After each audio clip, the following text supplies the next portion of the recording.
In today's tutorial, I am going to walk you through a professional yet simple way to enhance your photos by learning how to blur the edges of an image in Adobe Photoshop. This technique is absolutely essential for photographers, graphic designers, or social media content creators who want to draw focus to a central subject while creating a soft, dreamy, and high-quality aesthetic around the perimeter of their work. Rather than having a sharp, distracting border, blurring the edges provides a natural vignette effect that guides the viewer's eye exactly where you want it to go. Whether you are working on a professional portrait, a product shot for an e-commerce store, or a creative project for your portfolio, mastering the edge blur is a fundamental skill that will elevate your editing game. If this video ends up helping you out today, make sure to hit that like button and subscribe to the channel so you don't miss any of our upcoming Photoshop deep dives and design tips. Now, let's jump right into the software and get started. First, open Adobe Photoshop and import the file you want to work on. Once your image is loaded, look at your Layers panel on the right-hand side. It is very important to ensure you have the correct layer selected. If your image is currently a locked background layer, you can simply click the small lock icon to turn it into a regular layer.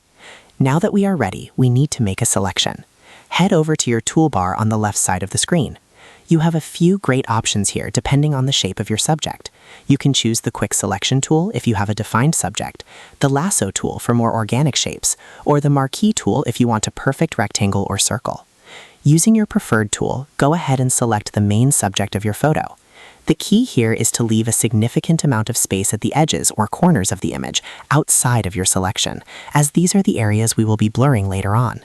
Take your time to get this selection right, ensuring the area you want to remain sharp is fully enclosed.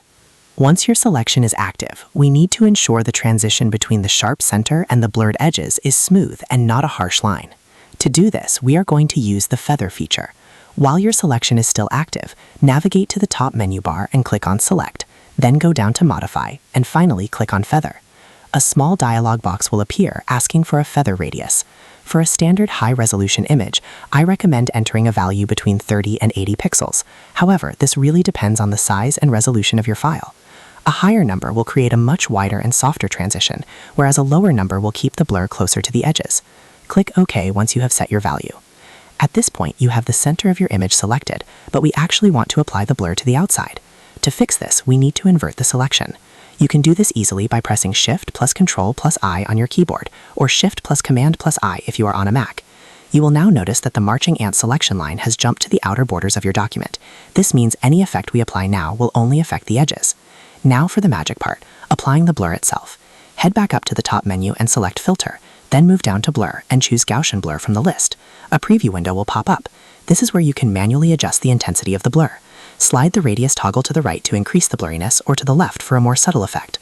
Watch your main canvas closely as you do this to ensure the edges look soft and blend perfectly with your feathered selection. Once you are happy with the visual result, click OK. You can now deselect everything by pressing Ctrl plus D. As you can see, the center of your image remains perfectly sharp and in focus, while the edges have been transformed into a smooth, professional-looking blur.